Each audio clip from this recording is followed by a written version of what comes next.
Well, well, well. Did Santa Claus come straight from Epoch Batteries for three big packages, one little package?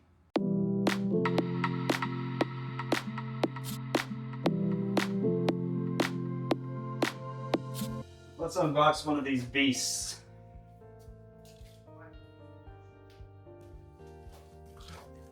So as we start to think about how to stop relying on generator power, Epoch was kind enough to partner with me and Victron to consider a solution. So what do we have in here? We have battery display, RJ45, Victron comms. I'm gonna go to where servo, the C24 230. So 24 volt, 230 amp hour batteries. Perfect. Exactly what we were hoping for. She's definitely lighter than a 8D battery.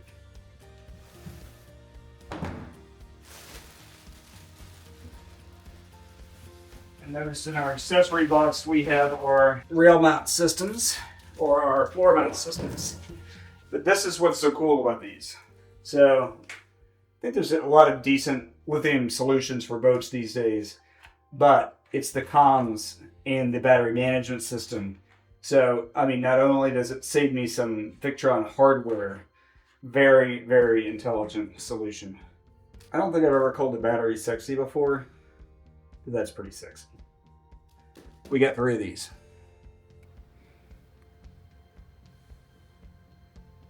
One of the reasons I wanted Epoch is because they natively support Victron in their system. So I knew I wanted Victron as my management systems, but in some ways, I actually preferred Epoch over the actual Victron batteries themselves. And so Epoch was kind enough to send me gauges for everything, remote on-off switches. This is gonna be great. Before we get these off and up to the boat, let's see what we're dealing with.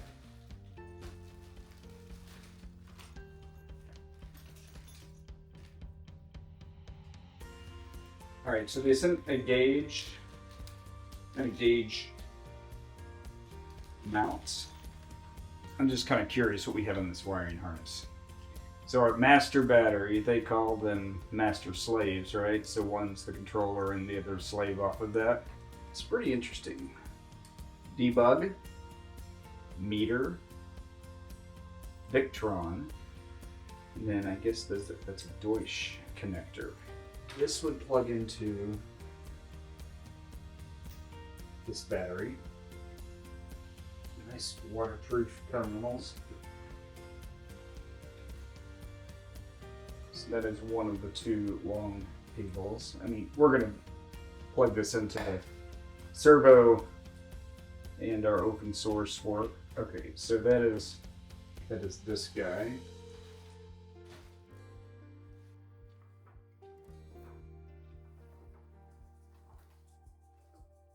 So can we turn this on? We can. Welcome. Okay, so its state of charge is 29%, which I think is normal. I've read one time that you gotta ship these guys at less than 40%, I think. Okay. Turn back off. So we're gonna be 24 in parallel. We're keeping 24 volts and we're increasing our amps. So parallel, we're gonna be 230 times 3, 690. So we're gonna be this. Master battery would have these dip switches, second, third. And then they get connected together like this and so on, and of course via up there too. They also sent us a remote for the batteries to turn them on and off, and that once slaved together one switch will disconnect all of them. These are going to be the rail mounts for the sides, which I love. You know, you don't have to build some rail system or wrap a loop around it. All right, so this is going to connect back there. All right, so let's pause for a second before I get the comment. I know somebody's going to comment and say lithium batteries are dangerous. So let's talk about that. The number of times I've seen comments that say I'd never use lithium batteries on a boat, they can catch fire. Not all lithium batteries are created equally. Not all of lithium batteries are the same. One type, lithium iron phosphate, or LiFePO4, is actually one of the safest battery chemistries. So let's look at the main types of battery chemistries. We have lead acid, flooded lead acid, which you fill with water or distilled water to maintain, AGM or gel batteries, and lithium-based batteries. Lead acid has been around forever. They're cheap, heavy, slow to charge. AGM and gel batteries are cleaner, but still very bulky. Lithium-based batteries are relatively lightweight, they charge fast, and they can last 10 years. But some lithium batteries can be dangerous, especially in a marine environment. It's a broad term. It covers many chemistries. And only one, LiFePO4, or lithium iron phosphate, is ideal for marine use. So LiFePO4 uses iron and phosphate instead of cobalt and oxygen, which makes them chemically stable and much safer. And there's no chance of real thermal runaway that you hear about with the other lithium chemistries. So the lithium fires you hear about on boats, they usually involve cobalt-based chemistries. So lithium PO4 is thermally stable. It won't go into runway and catch fire, as they call it, even if punctured or overcharged. And with a good battery management system, it's one of the safest power options afloat. In fact, in doing my own research, the ABYC president just issued recently a letter stating the facts that I'm telling you now. So on a boat, LiFePO4 really shines for other reasons. Not only is it lighter and faster to charge, but it holds voltage longer. That means lights, electronics, fridge all run more efficiently, especially after long nights at anchor. They also last far longer, over 3,000 charge cycles compared to a few hundred for lead acid. So, do your own research. But the next time someone says, I don't trust lithium on a boat, I would say, me neither. That's why I use LiFePO4 batteries. Guys, it is getting excited because the blue has arrived. 24 volt, 3000 watt, multi-plus, from Victron, of course.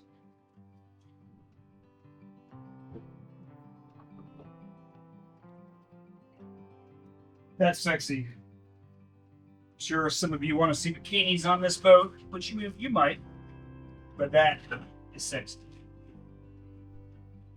It's actually smaller than I thought it would be.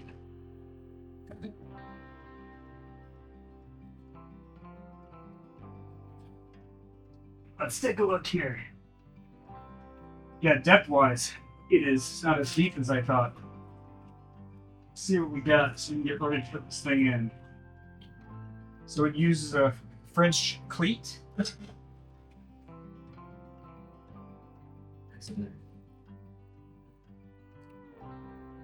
Simple battery cable, looks like.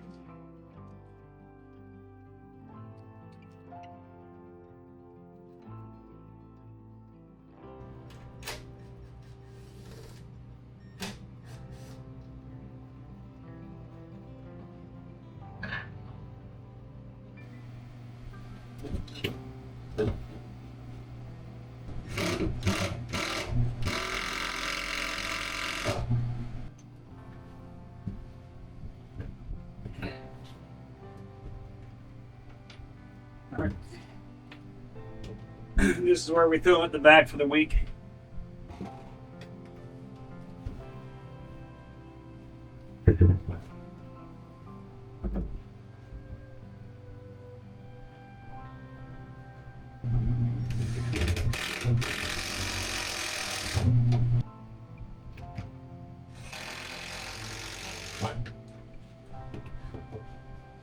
Super.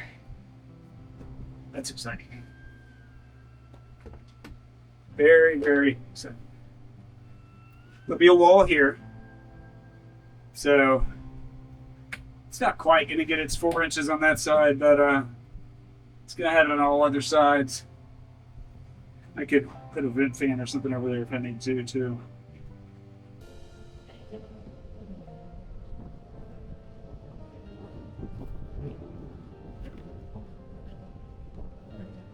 We are putting our lithium iron phosphate epoch batteries in for the first time to create our first ever house bank on this 35-year-old boat. Now we just got to get those up these stairs, down these stairs, down these stairs, into our new house bank area. Look at that multi-plus. From our epoch boxes, we got our mounting rails, which I think are awesome. I hate those battery straps. We've got communication cables back to Victron. We're only going to need one of those because we are going to daisy chain the batteries together. These came with machine screws to mount down, so I picked up some stainless wood screws. We got a gauge, which we don't really need with Victron, but we'll probably use it because we got it. Our remote on-off switch. So let's get them mounted.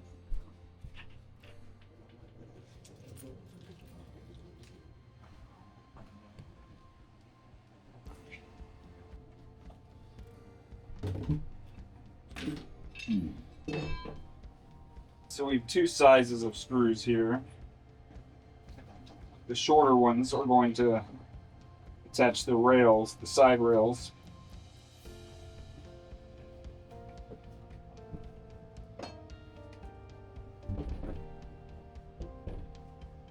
So these are like steel.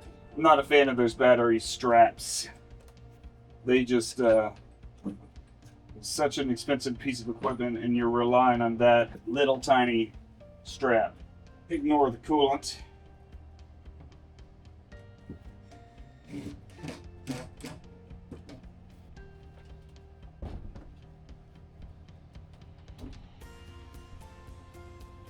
All right, so let's see how much we'll need here. We're gonna call it 9.5 plus 3. Maybe 12. So we need 24. So we are not close enough yet.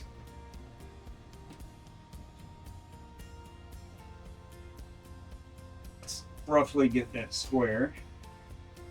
500 feet.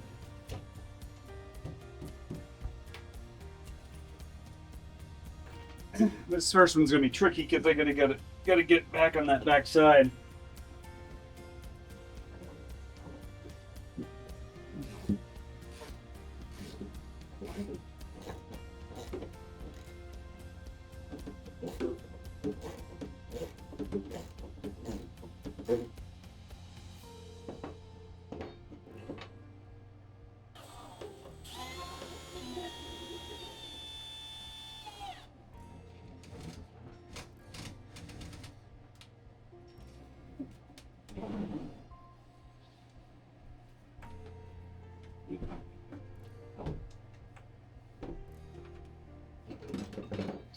See how long of an extension we can make.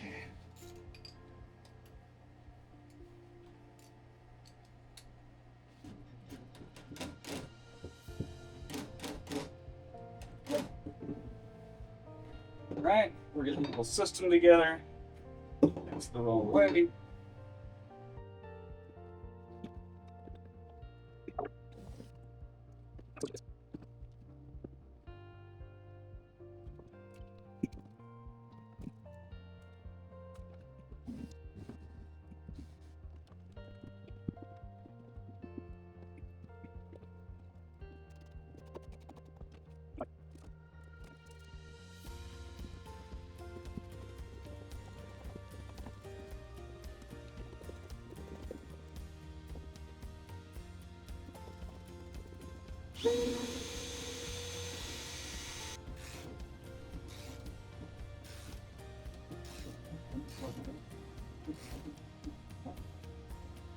We are in.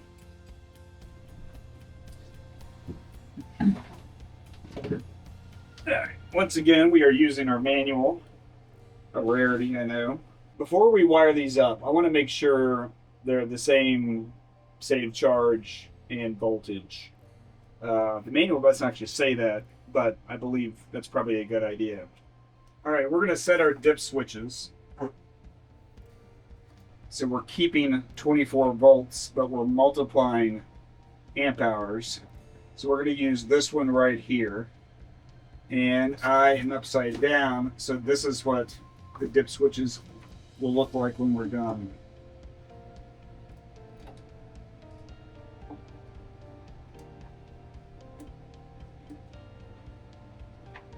Let's verify each one.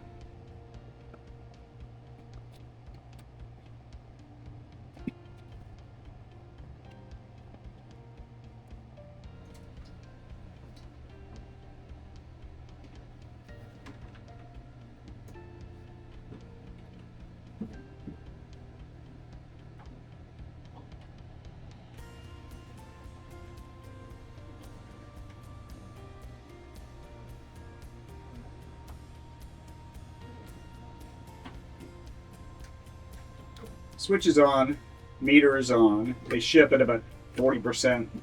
Had them for a bit. I do see a serial number matching one of the batteries, so I can turn that on.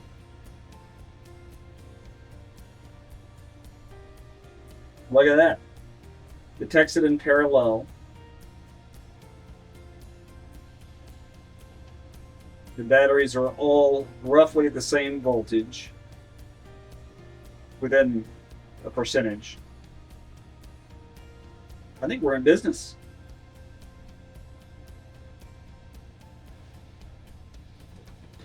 All right, let's get ready for bus bars. So I'm going to show you on screen a little diagram I made of how I'm going to do this. But open source stuff, Victron stuff, wire runners, fuses, T-fuses, bus bars, switch. So I'm going to do equal cables. I'm going to do the longest run for each one. This will undoubtedly be the longest run. Alright. 3 batteries, 3 T-fuses. I should say these are T-fuse holders.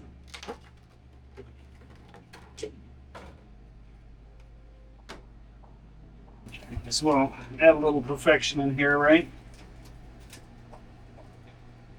So that is 24.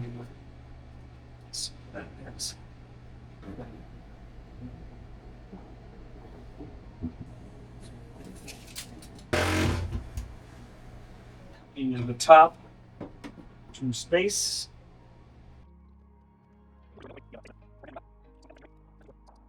Okay, rock solid. As these seem like something that will easily break, let's take the ones off we're not working on right now.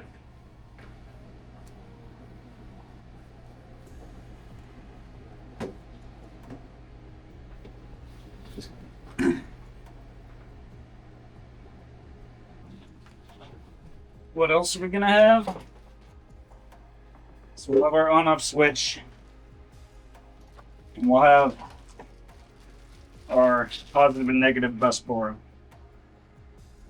We'll bring our positives in on this side, fuse them, and they'll come up to a bus bar, which I guess we could put there, or up there. And then they'll go to the switch. So something like this would work. I think maybe we'll do that.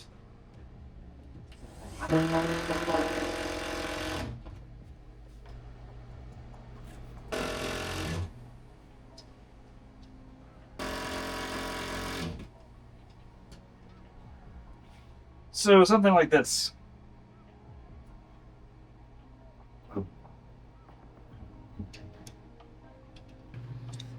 Okay, let's make 3 cables to go from the T-fuse holders to the bus bars. 1/0 cable, 3/8 lugs. Everything's got to be equal size, which is kind of annoying because if it wasn't equal size, we could make it like perfectly clean.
All right, so the last one here will come to our switch,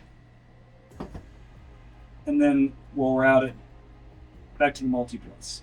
Great progress so far. In the next video, we'll wire the batteries into the inverter. We'll start on the AC side of things.